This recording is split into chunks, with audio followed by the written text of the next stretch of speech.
Good day, everyone. Welcome to Intelligence Mod. I'm Theo. I'm I'm Clint. John. Yep. Every Jonathan, time. That's Clint.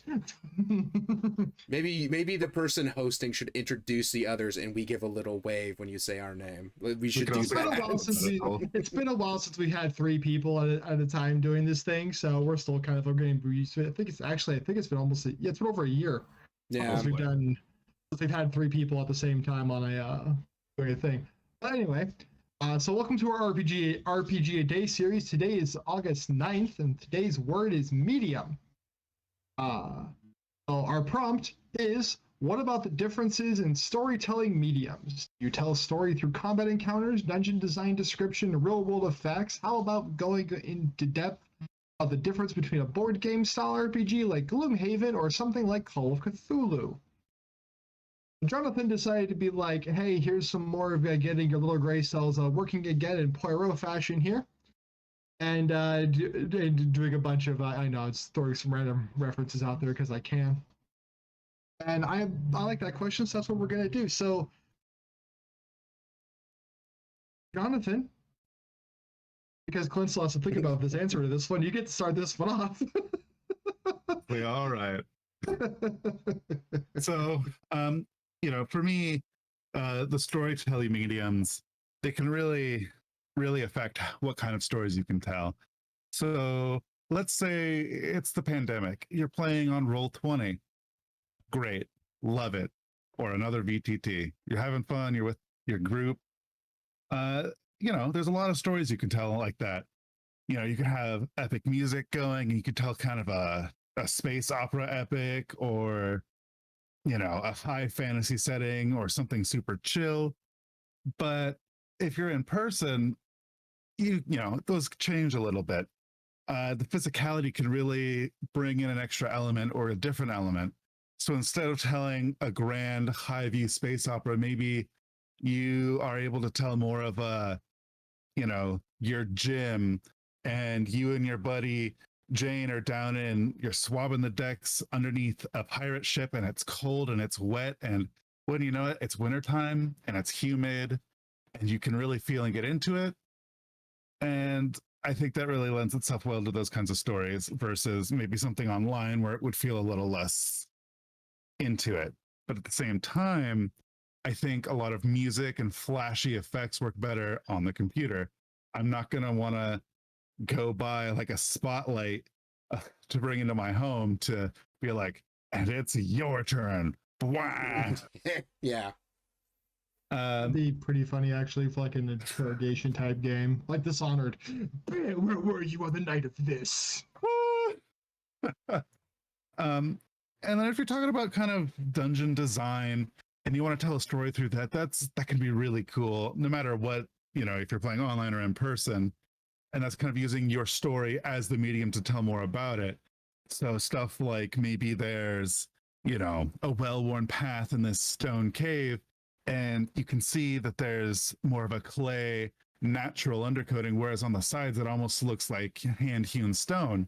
And so you can tell maybe it's a really old cave, and you go in and there's rotting wood furniture, but then at the same time there's a lit candle or a recently lit candle, and you're like, somebody still lives here? Are they like squatting? Is this kind of a poor kind of a thing, or is this kind of a monster kind of a thing?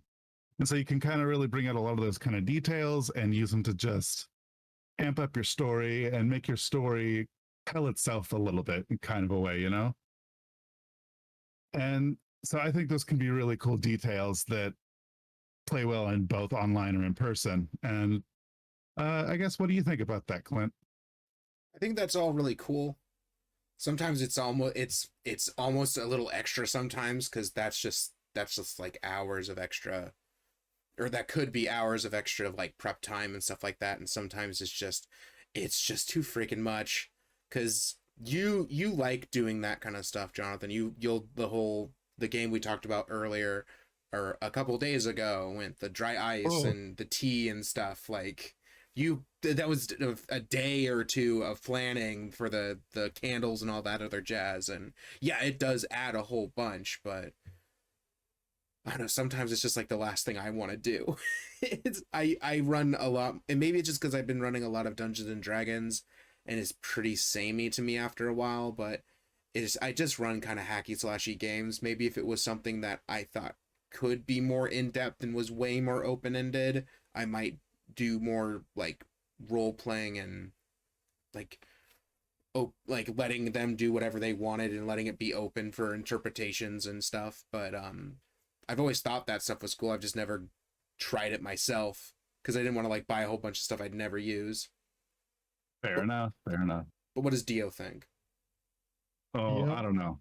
Oh, the He's looking puppy. at my hand. Right, I keep forgetting the dog and I have like close to a name. Oh, yeah. Cute puppy.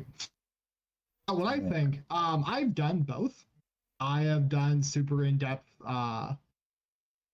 like extra things for physicality and stuff like that because it's just cool. I have also, used like a lot of like word descriptions to describe things to kind of get people involved, especially with horror games, like kind of doing all that. My favorite thing is different styles between like a board game style RPG, like Gloomhaven, or there's a couple of them I can't just think of them right now, but yeah, Gloomhaven is a big one versus like a this is a game like Call of Cthulhu, where Call of Cthulhu is actually a really good one to bring up for this kind of thing because it is a game where your characters slowly go mad because they've learned things, and that's really hard to kind of showcase sometimes. Like, I've read a book, you've lost your mind. Oh no. Kind of thing. Or, oh, you saw a Shoggoth, which is, if for those of you not playing the home game, a Shoggoth is literally a giant pile of ooze that can speak, semi-transform, and will eat you. That's what a Shoggoth is. It's crazy for us because humans are like, oh no, our mind, we can't handle what the F this kind of thing is because it's so old or crazy.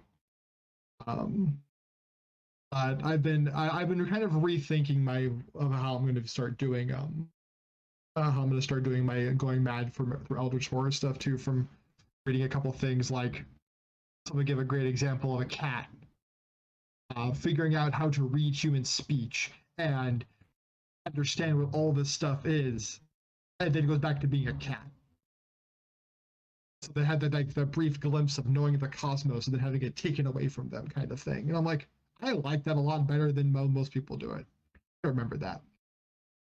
Those kind of games, like a tabletop, a board game style RPG, everything's in front of you. You can kind of see it. You kind of know what's going to kind of happen. It's all based off like a card draw or something like that. Versus like a normal RPG, it's us. Like if the three of us were playing a game and I was the DM, I would know what's going to happen. I have a book. The other two, Jonathan and Clint, are going, what's about to happen? Like, what do we see? What's the descriptions? Like all this kind of stuff. Like I've used music when I'm running like gothic horror games, like just in person. I'll just have it playing in the background super low and it works. Like I've had players go to a haunted house and I just had this like melody, like this piano medley from like the 1800s playing in the background, like the slow somber one. And it's low enough that it's not like distracting people, but it's affecting their mood. Like they're getting a bit more hunched over, they're talking to each other a bit because there's just like this pervasive thing. And in the game, I have a piano sound just going throughout the adventure until they find the piano. Kind of thing. It's kind of there is some things happening that they can like sense and touch and feel and everything. So it's a lot of fun.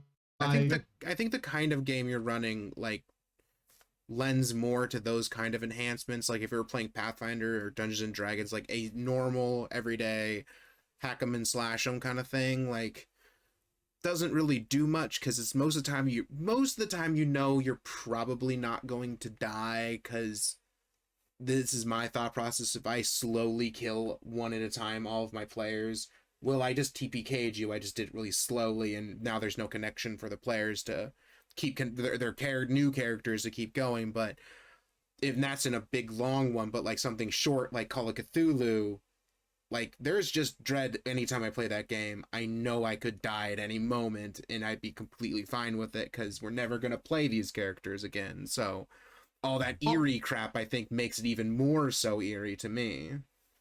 That's the one thing I've been liking, because I've been looking into like the campaigns for Call of Cthulhu, not just like the short scenarios, but the actual like long-term campaigns, like Horror on the Orient Express or Masks of Nyarlathotep. Because those are meant to be, you're playing a character for long periods of time. In fact, with horror, they even made a whole nother book that has a couple scenarios that are literally just there to introduce the big bad backstory. So you go from 1920s Paris, France to the French Revolution to figure out where the big bad guy got his start. And everything like that. And I was like, that's actually kind of cool. They made like scenarios that tie into this big campaign. The Historical Society, the H.P. Lovecraft Historical Society, actually created a bunch of props, and some of them are soundtrack props. They have like, you just play these for stuff like, oh, you guys are getting ready to board the train, and they have like a train station track.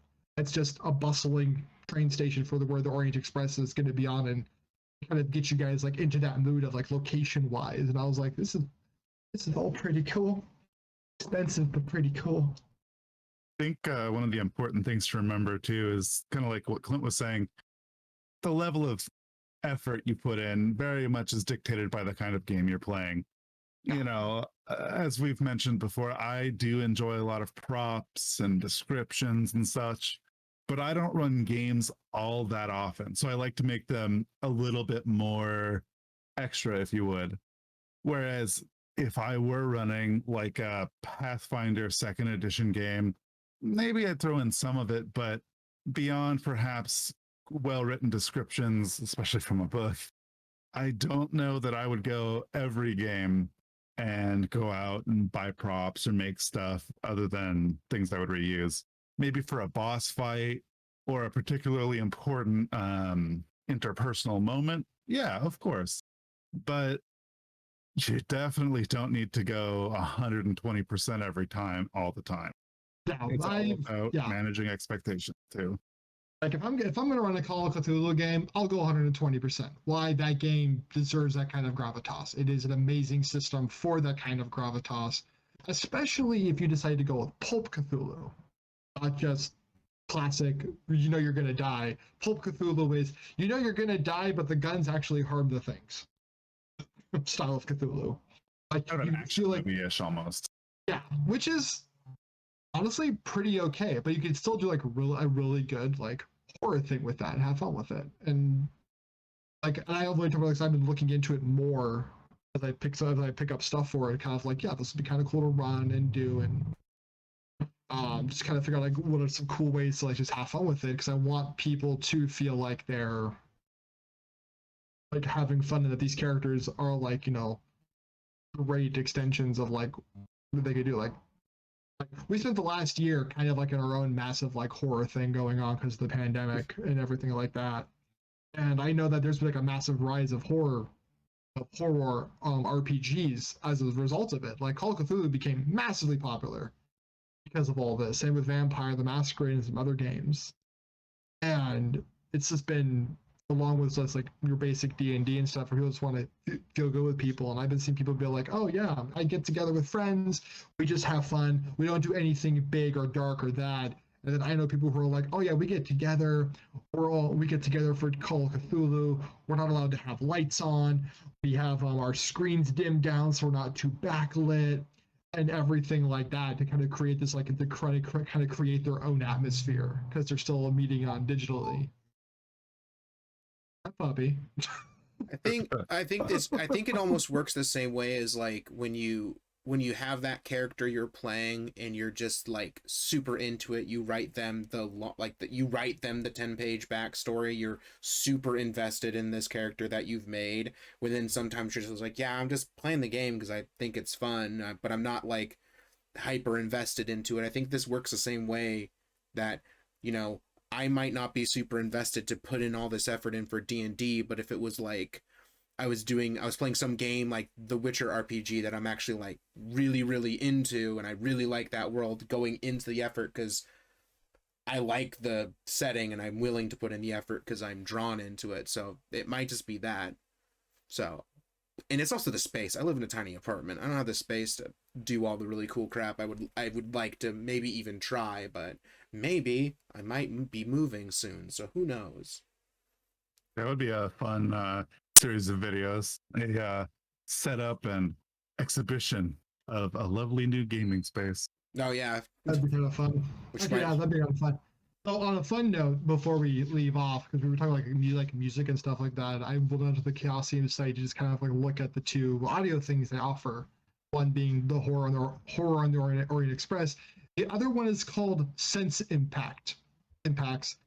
It's 13 tracks, up to an hour for the entire thing, but it's like flapping, whirring, nightmare melodies, things like that to kind of like to either get in the mood, but it's like investigation, revelation, action, things flapping, moving, squelching, and I'm like, I like that they have an entire thing that's just how to add some sound effects to what you're describing. That's cool. But yeah, I think that's pretty much about it for this Monday's thing. So once again, I'm Theo. The long-haired gentleman in the striped shirt is Jonathan. The man across and the man with the beard and the necklace and the dark shirt is Clint. Guys, had a fun little early thing about introductions. Like, ring the bell, subscribe, watch more. We're going to be doing this for every day of August. It's going to be pretty great. Our first video definitely goes into what RPGaDay is in more depth. These later videos were just like, welcome to RPGaDay this. If you have not watched any of the ones beforehand, watch them because it's a lot to explain. But until then, we'll see you all tomorrow on Tuesday. Have yourselves a great night and be good, be safe.